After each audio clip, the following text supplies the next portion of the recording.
मित्रांनो, ते आपले पंतप्रधान म्हणत असतात की नाही, मैं तो फकीर आदमी हूँ, झोला उठाकर चल पडूंगा. जर यंदा EVM हॅक झाले नाहीत आणि लोकांनी विचार करून मतदान केलं ना, तर यांना नक्कीच आपली सगळी झोळी आणि बोऱ्या बिस्तर उठून निघून जावं लागणार आहे. कारण काय आहे? कारण CSDS आणि लोकनीतीचा एक नवीन सर्वे बाहेर आलेला आहे आणि हा सर्वे इतका शॉकिंग आहे. तुम्ही नक्की हे सगळे आकडेवारी बघा, तुम्हालाही कळेल. तर CSDS he centre for study of developing society नावाची एक ऑर्गनायझेशन आहे आणि लोकनीती या दोघांनी मिळून एक महत्त्वाचा सर्वे केलेला आहे. जवळपास देशभरातल्या 100 मतदारसंघामध्ये केलेला त्यांनी हा सर्वे आणि त्याच्यावरून हा डेटा बाहेर आलेला आहे. तर या डेटावरून लक्षात येत आहे की लोकांना कोणते मुद्दे महत्त्वाचे वाटतात. इथे शेजारी तुम्हाला स्क्रीनवर दिसत असेल तर त्यांनी सर्वे केलेल्या लोकांपैकी 27% लोकांना, सगळ्यात जास्त लोकांना असं वाटतं की बेरोजगारी हा एक महत्त्वाचा मुद्दा आहे आणि या मुद्द्यावर हे इलेक्शन लढलं गेलं पाहिजे.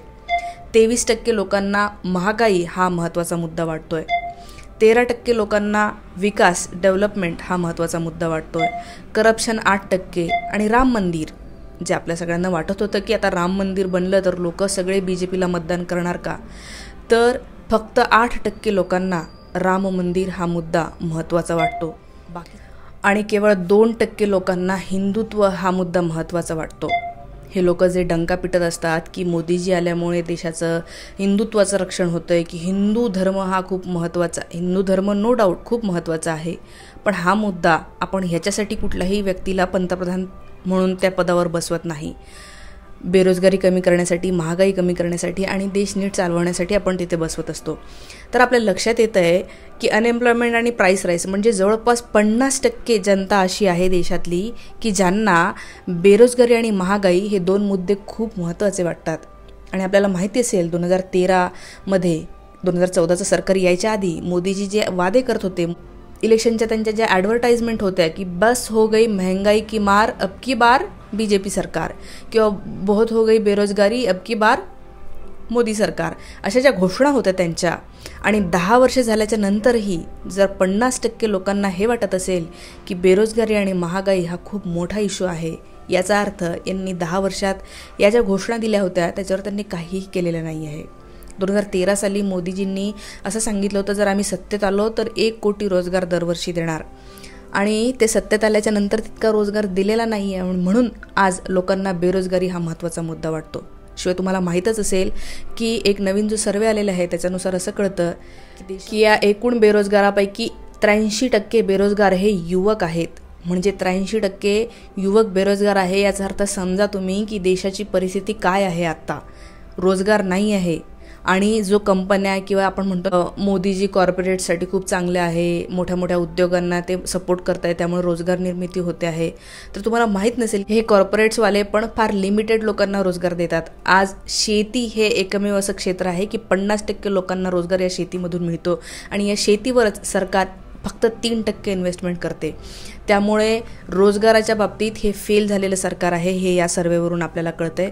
8% लोक असं म्हणतात की करप्शन हा महत्त्वाचा मुद्दा आहे.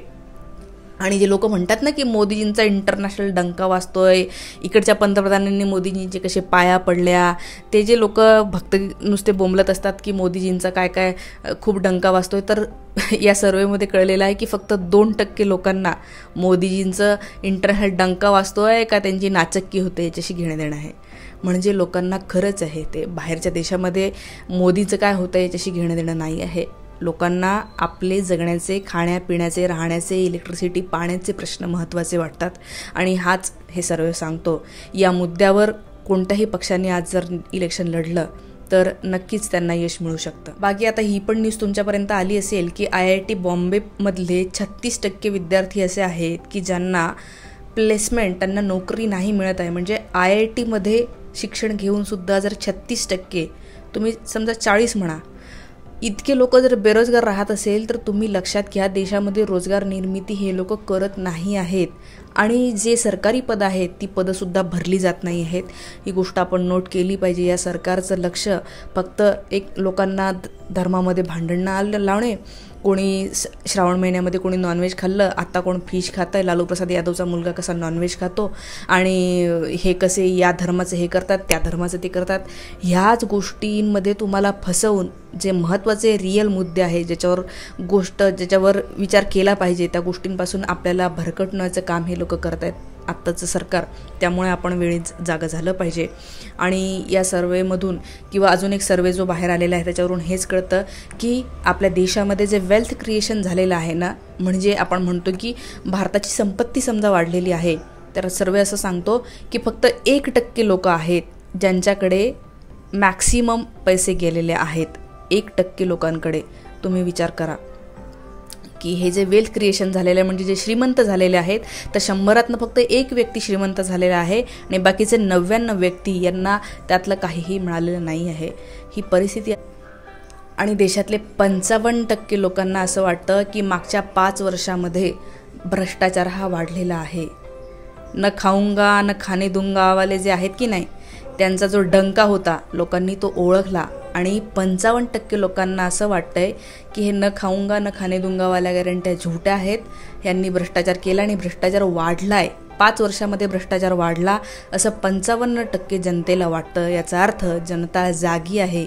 तुम्ही किती डंके पिटा, तुम्ही किती भक्तांच्या टोळ्या सोडून व्हॉट्सॲपमधनं ते फॉरवर्ड करा, तुम्ही तुमचे खोटे खोटे मेसेजेस, खोट्या स्टोऱ्याज बनवा, तरीही लोक या सगळ्या गोष्टींकडे डोळे उघडून बघत आहेत. आणि जनता जागी झालेली आहे. जनतेला माहिती आहे की आज सिच्युएशन आपल्या देशावर काय आलेली आहे. त्यामुळे मित्रमैत्रिणींनो, हे जे गोदी मीडियावाले सगळे लोक आहेत ना, हे या गोष्टीवर कधीही चर्चा करणार नाही. ते फक्त व्हेज नॉनव्हेज, हिंदू मुसलमान आणि कोणी कोणाला काय म्हटलं, कोणी कोणावर अश्लील टिप्पणी केली, ह्याच गोष्टीमध्ये तुम्हाला फिरवत ठेवणार आहे. त्यामुळे जागे व्हा आणि हे सगळा जो गोदी मीडिया आहे यांना बॉयकट करण्याची 1-1.5 महिना कोणीही, मी तर म्हणते देशामधल्या कोणीही यांच्या न्यूज बघू नये. कारण की हे या महागाईच्या मुद्द्यावर, बेरोजगारीच्या मुद्द्यावर म्हणजे 50% जनता जर या गोष्टीचा विचार करत असेल आणि ह्या लोकांनी महागाई आणि बेरोजगारीवर काहीही आपले शो घेतले नसतील, तर याचा अर्थ लक्षात घ्या, हे तुम्हाला भरकटवत आहेत. या सगळ्या गोष्टीवर तुम्हाला काय वाटतं मला नक्की कळवा.